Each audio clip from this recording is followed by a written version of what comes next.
नमस्कार साथियों, heat treatment series 2 के पार्ट 3 में मैं जगदीश चौबे आप सबका अपने चैनल जगदीश चौबे पे स्वागत करता हूं। जैसा कि आपको पता है, heat treatment series 2 case hardening processes के ऊपर है और इसी कड़ी में यह पार्ट 3 जो कि लिक्विड कार्बराइजिंग के ऊपर है, यह मैं आप सबके सामने प्रस्तुत कर रहा हूँ। तो चलिए देखते हैं इसका क्या कंटेंट है।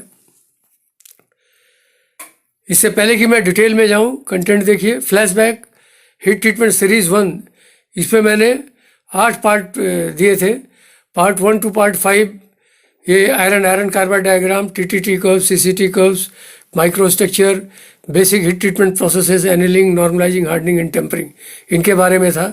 और पार्ट 6 to 8 जो था वो कॉन्सेप्ट ऑफ हीट ट्रीटमेंट, जैसे कि hardenability, quenching and effect of alloying elements.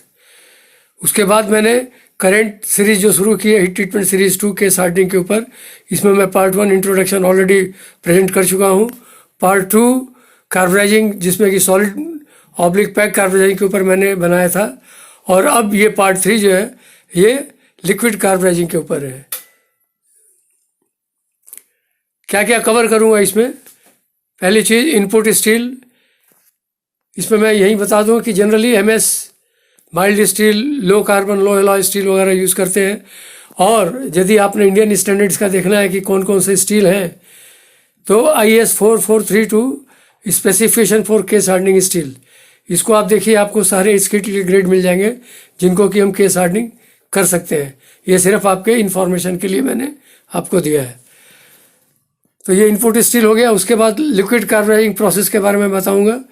Then advantages and disadvantages क्या क्या है, और फाइनली जो है एप्लीकेशन क्या है, इसके बारे में मैं आपको बताऊंगा।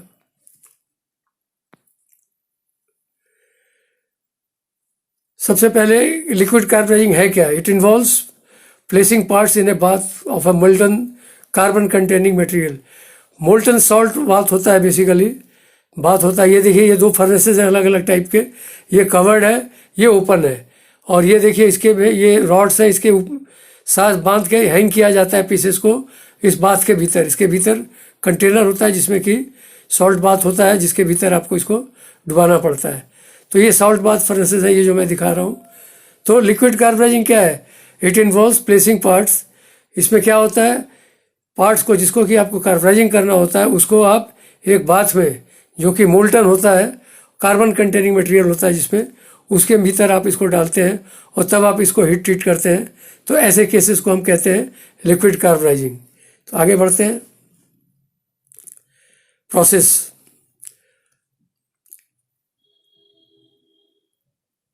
यदि इस प्रोसेस के बारे में आपने डिटेल में जानना हो तो ये मैंने नीचे डाला हुआ है, रेफरेंस दिया हुआ है, American society of metals handbook volume 4। यदि जिससे भी इंटरेस्ट हो कि ज़्यादा डिटेल देखना हो तो आप इस हैंडबुक को रेफ़र कीजिए, वॉल्यूम 4 देखिए, इसमें काफ़ी कुछ इसके बारे में डिटेल में दिया हुआ है। तो प्रोसेस 2 तरह के, low temperature bath and high temperature bath. अब हर एक की अपनी अपनी खासियत है।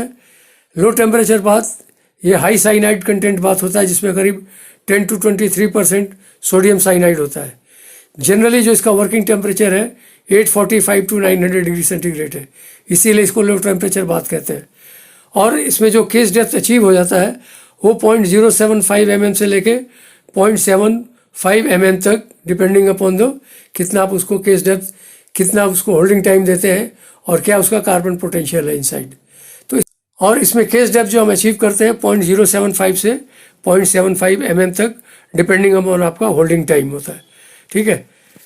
इसी तरह से इस बाथ का कंपोजिशन जो मैंने आपको बताया अभी कि मोल्टन बाथ होता है, तो उसमें क्या क्या कंटेंट होता है देखिए। Sodium cyanide 10 to 23%, sodium chloride 20 to 40%, potassium chloride 0 to 25% and sodium cyanate ये 1% के मैक्स होता है ये। तो ये सब कॉम्बिनेशन से ये सॉल्ट बनता है और इसको आप मेल्ट करके और तब इसके भीतर कंपोनेंट को आप डुबोते हैं और एक लो टेम्परेचर साइकिल पे आप इसको हीट करते हैं। और इसके बाद हीट किया, होल्ड किया और उसके बाद आप उसको क्वेंच करते हैं। ये ध्यान रखिए, हर एक प्रोसेस में जहाँ भी मैं बात करूँगा उस पर हीटिंग, होल्डिंग टाइम और उसके बाद क्वेंचिंग, तो उसके बाद आपको केस डेप्थ मिलती है। इसी तरह से इसका दूसरा एक प्रोसेस है हाई टेम्परेचर बाथ, जिसमें कि बाथ का टेम्परेचर हाई होता है। ये जनरली लो साइनाइड कंटेंट बाथ होता है, जिसमें 6 to 16% सोडियम साइनाइड होता है। इसका वर्किंग टेम्परेचर इसके मुकाबले देखिए 900 to 955, कई बार ये 1000 तक भी चला जाता है। और इसमें जो हम केस डेप्थ अचीव करते हैं वो 0.5 से 3 मिलीमीटर तक होता है। यदि आप बहुत ज़्यादा लॉन्ग टाइम दें तो आप इवन 6 मिलीमीटर तक भी कर सकते हैं, लेकिन ज़्यादा टाइम एडवाइजेबल नहीं है, क्योंकि उससे एक तो आपके इक्विपमेंट की लाइफ कम हो जाती है ज़्यादा टेम्परेचर पे, और कई बार यूनिफॉर्मिटी आपको नहीं मिलती है। तो जो एडवाइजेबल है 0.5 to 3 मिलीमीटर, लेकिन जनरली जो हम करते हैं इस प्रोसेस के थ्रू वो 1 to 2 मिलीमीटर की जहाँ रिक्वायरमेंट होती है उसको हम हाई टेम्परेचर बाथ से और हाई टेम्परेचर 900 to 955 के आसपास टेम्परेचर रख के होल्डिंग टाइम देके और फिर उसको हम क्वेंच करते हैं। तो हमें केस डेप्थ 0.5 से 3 मिलीमीटर इसमें मिल सकता है, लेकिन जनरली हम 1 to 2 मिलीमीटर रखते हैं। इसका बाथ कंपोजिशन क्या है, जिसमें आप ये मोल्टन बाथ जो होता है जिसमें आप डालते हैं कंपोनेंट को, इसका देखिए sodium cyanide 6 to 16%, barium chloride 30 to 55%, sodium chloride 0 to 20%, potassium chloride 0 to 20% और सोडियम साइनेट 0.5 मैक्स। ये सारा कंपोजिशन होता है इस बात का, जिसमें कि आप इसको पार्ट्स को डाल के इसका आप कार्बोनाइजिंग, लिक्विड कार्बोनाइजिंग करते हैं। ठीक है, तो ये कंपोजिशन है इस बात का, और इस बात को आप फर्नेस के भीतर डाल के इलेक्ट्रिकली हीट करके उसको मेल्ट करते हैं, जैसा कि मैंने आपको फर्नेसेस दिखाई थी, और फिर कंपोनेंट्स को एक रॉड में बांध के उसके भीतर आप डुबो देते हैं। इस तरह ये हाई टेम्परेचर बाथ हो जाता है। लो टेम्परेचर बाथ मैंने आपको सारा बता दिया। तो ये इसका एक कंप्लीट प्रोसेस है। कार्बोनाइजिंग में क्या क्या मेन रिएक्शंस हैं, देखिए सिर्फ जानकारी के लिए दे रहा हूँ। बेसिकली ये रिएक्शन बाथ में चलते रहते हैं, साइमल्टेनियसली चलते हैं। कुछ इसमें रिवर्सिबल भी है, जैसे ये देखिए सोडियम साइनाइड, ये टूट के आपको सोडियम साइनाइड प्लस कार्बन, जहाँ जहाँ भी मैंने रेड इंक किया हुआ है, आप ये देखिए कार्बन यहाँ है, नाइट्रोजन यहाँ पे है, नाइट्रोजन यहाँ पे है, कार्बन यहाँ पे है, कार्बन यहाँ पे है। तो ये जो कार्बन है, यही कार्बन जो है आपके पार्ट्स में पेनिट्रेट होकर भीतर जाता है, और जब आप उसको हाई टेम्परेचर या ऑक्सीडाइजिंग टेम्परेचर पर ले जाके इसको क्वेंच करते हैं तो वो कार्बाइड में बदल जाता है, और इससे आपको हार्डनेस, अच्छी खासी सरफेस हार्डनेस मिलती है। तो यही जो कार्बन है, ये जो आयरन कार्बाइड यहाँ हो गया, ये नेसेंट कार्बन हो गया, ये बेसिकली पेनिट्रेट करके, सरफेस से पेनिट्रेट करके किसी डेप्थ तक जाता है। ठीक है, इसी तरह से हाई टेम्परेचर बाथ में जो मेजर रिएक्शंस है वो है बेरियम साइनाइड का, ये रिवर्सिबल रिएक्शन है। ये बेरियम साइनाइड में टूट जाता है ये, और प्लस कार्बन, ये देखिए यहाँ पे कार्बन रिलीज करता है, ये कार्बन सरफेस के अंदर पेनिट्रेट हो गया जाता है। इसी तरह से इसका यही BaCN2 जब आयरन से मिलता है तो BaCN2 ये यहाँ बनाता है, और ये आयरन कार्बाइड यहाँ बनाता है, इसमें कार्बन ये है। तो इस तरह से ये जो दो कार्बन रेड में दिख रहे हैं, ये बेसिकली सरफेस के ऊपर पेनिट्रेट करके कंपोनेंट के भीतर जाते हैं, और जिस हिसाब से आप उसको होल्ड करते हैं उसके हिसाब से आप उसकी केस डेप्थ अचीव करते हैं। यहाँ मैंने कुछ एग्जांपल दिया हुआ है केस डेप्थ का वर्सेस होल्डिंग टाइम, खास करके लो टेम्परेचर बाथ के लिए। यदि आपने 0.1 mm केस डेप्थ, ये एरो यहाँ जा नहीं रहा है, 0.10 से आपको यदि चाहिए मिलीमीटर केस डेप्थ, तो आपको होल्डिंग टाइम 10 मिनट का रखना पड़ेगा। 0.15 चाहिए तो 20 minutes, 0.20 40 minutes, 0.25 60 minutes, 0.30 maximum 90 minutes. तो इस तरह से आप देखते हैं कि कंपेयर टू अदर प्रोसेसेस यदि आप कंपेयर करें तो इस केस डेप्थ को 0.25 या 0.3 को अचीव करने के लिए जो टाइम इसमें लगता है कंपेरेटिवली काफ़ी कम लगता है as compare to the other processes. इसीलिए ये प्रोसेस काफ़ी ज़्यादा इकोनॉमिकल भी होता है। ठीक है, तो ये इसके कुछ मेजर रिएक्शंस हैं जो मैं आपको, इनके बारे में मैं डिटेल में नहीं बताऊंगा, कि आप देख के पढ़ सकते हैं इसको, जहाँ जहाँ कार्बन बनता है और जो इफेक्टिव है। ये देखिए इसमें थोड़ा बहुत नाइट्रोजन भी पेनिट्रेट होता है, लेकिन इसमें कंपेयर टू अदर प्रोसेस इसका एक साइनाइडिंग प्रोसेस भी होता है जिसमें नाइट्रोजन ज़्यादा होता है, इसमें नाइट्रोजन कम जाता है, कार्बन ज़्यादा जाता है कई जगह से, तो कार्बन का परसेंटेज ज़्यादा होता है, नाइट्रोजन का भी थोड़ा बहुत मामूली होता है, नाइट्राइट बनता है, पर ज़्यादातर कार्बन का इसका पेनिट्रेशन ज़्यादा होता है। तो ये इस प्रोसेस के बारे में रहा कि क्या क्या रिएक्शंस होते हैं और कैसे कैसे कार्बन सरफेस के भीतर पेनिट्रेट करता है।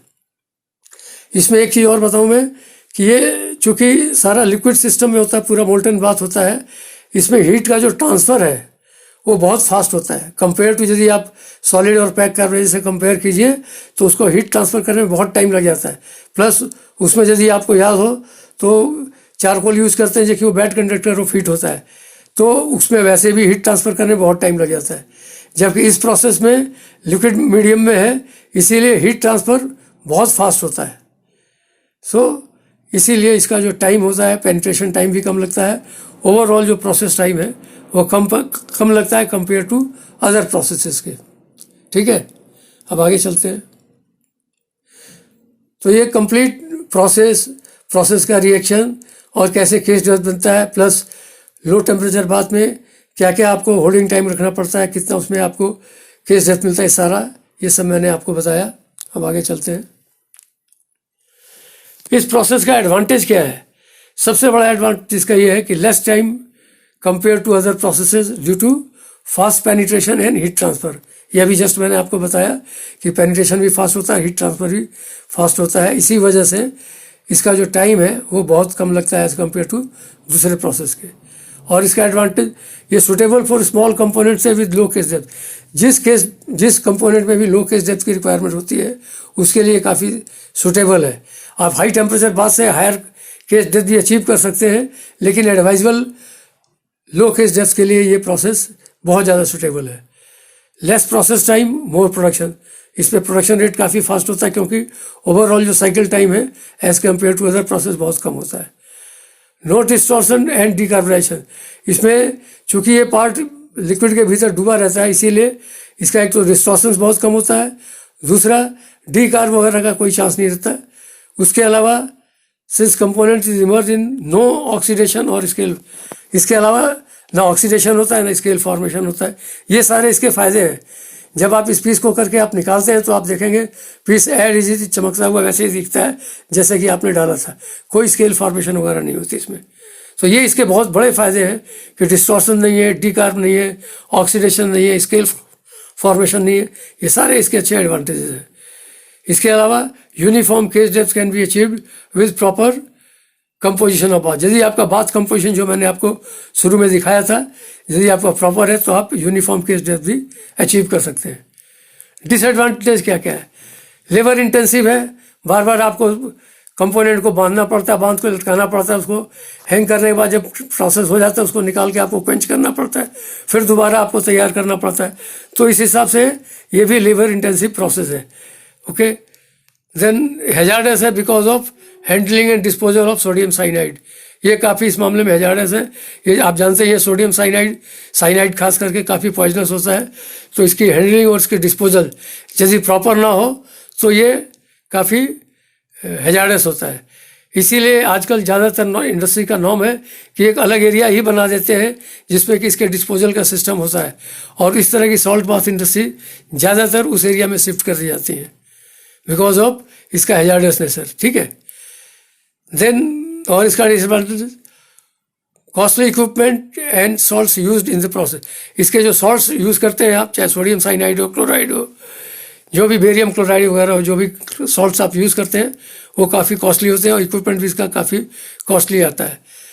और चौथा इसका जो डिसएडवांटेज है कि सरफेस शुड बी फ्री। हाँ, ये एक तरह से प्रिकॉशन आप कह सकते हैं कि जब भी आप कोई कंपोनेंट करते हैं तो उसका surface free of oil, paint, rust, ये सारा साफ होना चाहिए। अदरवाइज वो जाके उसमें कॉन्टेमिनेट कर देगा और जो बाथ की जो प्योरिटी है वो आपको नहीं मिलेगी, जो आपको कंपोजिशन चाहिए वो नहीं मिलेगा, और इसकी वजह से आपकी जो केस डेप्थ है या उसकी जो क्वालिटी है केस डेप्थ की, माइक्रो स्ट्रक्चर वगैरह की रिक्वायरमेंट है वो आपको नहीं मिलेगी।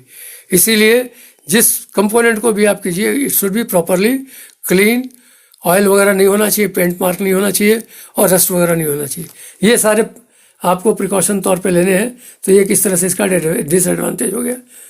ओके, फिर चलते हैं application. Use for fasteners like, ज़्यादातर आप देखिए छोटे छोटे पार्ट्स होते हैं, बोल्ट, नट्स, स्टड्स वगैरह केस में, और यहाँ पे कि केस डेप्थ की रिक्वायरमेंट भी बहुत कम होती है तो वहाँ इसको जनरली यूज़ किया जाता है। Suitable for small auto component such as gear हो शाफ्ट भी होते हैं जिनमें कि केस डेप्थ 0.1 से 0.3 0.5 तक मैक्स होता है। ऐसे केसेस में भी हम इसको यूज़ करते हैं। Applicable for low case depth requirement, ये भी मैंने आपको बताया, जहाँ लो केस डेप्थ की हायर केस डेप्थ भी कर सकते हैं आप, लेकिन ज़्यादातर ये एडवाइजेबल होता है लो केस डेप्थ के लिए। It improves wear resistance, corrosion resistance, fatigue and, और इसके करने से जो कंपोनेंट की जो लाइफ है, वियर रेजिस्टेंस खास करके, क्योंकि उसके ऊपर आयरन कार्बाइड बन जाता है, जो आयरन कार्बाइड काफ़ी हार्ड होता है कार्बन पेनिट्रेशन की वजह से, तो ये उसकी आपको वियर रेजिस्टेंस काफ़ी बढ़ा देता है। वियर रेजिस्टेंस का एप्लीकेशन क्या है, जो भी पार्ट आप करते हैं यदि उसका किसी के साथ कांटेक्ट है और वो किसी के कांटेक्ट के थ्रू चलता है तो डेली वियर एंड टियर होता है।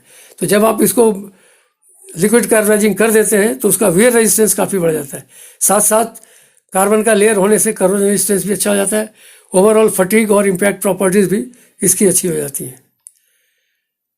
तो ये सारा कुछ जो है लिक्विड कार्बोनाइजिंग के ऊपर जो मैंने आपको बताया, जैसे शुरू से मैंने बताया कि लिक्विड कार्बोनाइजिंग क्या होता है, उसके फर्नेसेस के मैंने आपको दिखाया डिटेल, और उसके बाद लिक्विड कार्बोनाइजिंग कैसे करते हैं, क्या प्रोसेस है, किस तरह के होते हैं, लो टेम्परेचर हाई टेम्परेचर बात होता है, कैसे उसको किया जाता है, क्या क्या आप होल्डिंग टाइम रखते हैं जिससे कि वजह से क्या क्या आपको केस डेप्थ मिलता है खास करके लो टेम्परेचर में, और ये इसमें जनरली इसके एडवांटेजेस क्या क्या हैं ये मैंने आपको बताया, और लास्ट में मैंने अभी आपको बताया एप्लीकेशन।